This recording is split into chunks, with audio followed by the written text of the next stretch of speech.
I can't remember now what made it all so scary. It was just a chapter in my 8th grade science textbook, but for some reason that chapter was the hardest one I'd ever dealt with in my life. I was terrified of plate tectonics. Now, I wasn't terrified of the actual scientific phenomenon of plate tectonics, those moving panels of Earth below the surface, and how they could crash and cause eruptions and change the landscape of our planet at any time. I really was okay with it.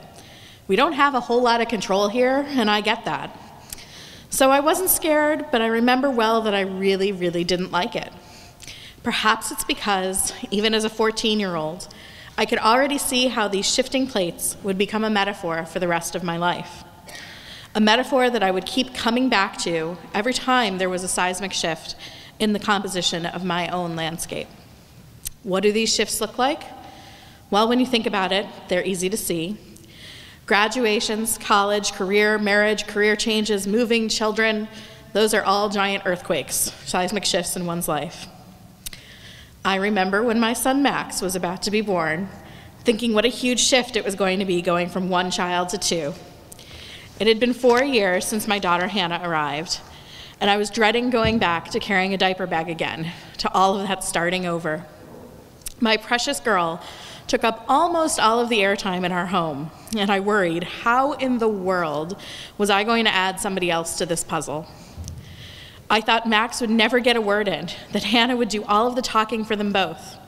I never suspected that both of them would simply talk at the same time, usually with the radio or the television in the background, sometimes even with my husband also trying to get my attention. There is never going to be a shortage of words in our home. Somehow I survived that shift from 1 to 2 children and adapted to our altered environment. I've survived other shifts along the way too, when we moved from our condo to our home, when we had to renovate the kitchen that was sorely in need of updating. I've weathered job changes and escalating responsibilities and health crises, and the landscape continues to shape and shift. I clung to illusions, really delusions, of control, managing the details where I could, pack the lunches the night before, update the calendar, pay the bills on time. While the big tectonic shifts, the ones that cause earthquakes, are all too easy to notice, there is still a constant, imperceptible motion happening. The earth shimmies beneath our feet, but it's harder to notice things are changing when the changes are so subtle. Personally, I'm more likely to take stock and to feel grateful for what I have after surviving an earthquake. But if I'm always changing too, do I take time and acknowledge the beauty as it's happening? With the landscape always changing, when do I take the time to acknowledge the view? Lately, I felt that there's another shift underfoot, and the earth is trembling in a different way than I've ever felt it before. It's not just a shift regarding my children, although they're shifting too. Hannah's about to start middle school, and Max has conquered the early elementary years. My career is going well. I'm not coasting, but I'm not aggressively proving myself like I did for a few epic lean-in years. I feel like I've gotten over the toughest hurdles of managing work with young children, and yet I feel shaken, unsettled. For more than a decade, I've been a married mother who works full-time, and I have felt defined, constrained, by the push and pull that society seems to dictate as mandatory these days. That I cannot possibly have it all, that I must compromise, that trying to do it all means I must be failing to please someone in this high-wire tightrope act. So I've been diligent. I've worked hard to raise wonderful children who occasionally have their moments, but in general are a true delight. I've worked hard at my job, progressing through the ranks, achieving more than I ever thought possible for myself. I try to keep my home a pleasant place to be, and I work at my marriage, trying to grow alongside the partner I've chosen to build this life with. And yet, the shift I'm feeling now is that it's not enough. I have an awful lot of all, but I'm not enjoying it nearly as much as I should.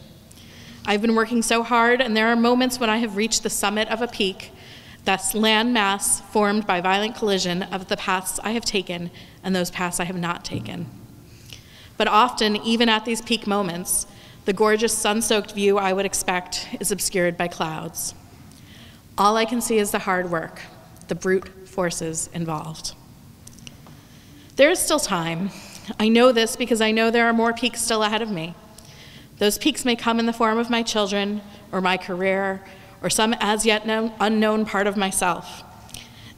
And I'm lucky to be realizing this now, because I can work on finding more joy along those newly carved trails. I can hope for a glorious moment at the peak, of course, but I can also stop staring at my feet as I stagger forward and instead take in the scenery. Life, and especially motherhood, cannot be spent waiting just for those peaks, because the valleys can be just as beautiful.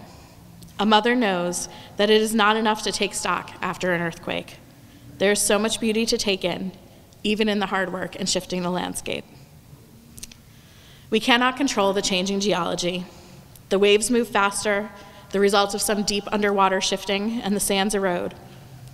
This shift I'm feeling now is telling me to slow down, to promise to try hard not to be scared, to find a hand to hold, and once in a while, a reminder to stop and take in the new views along the way.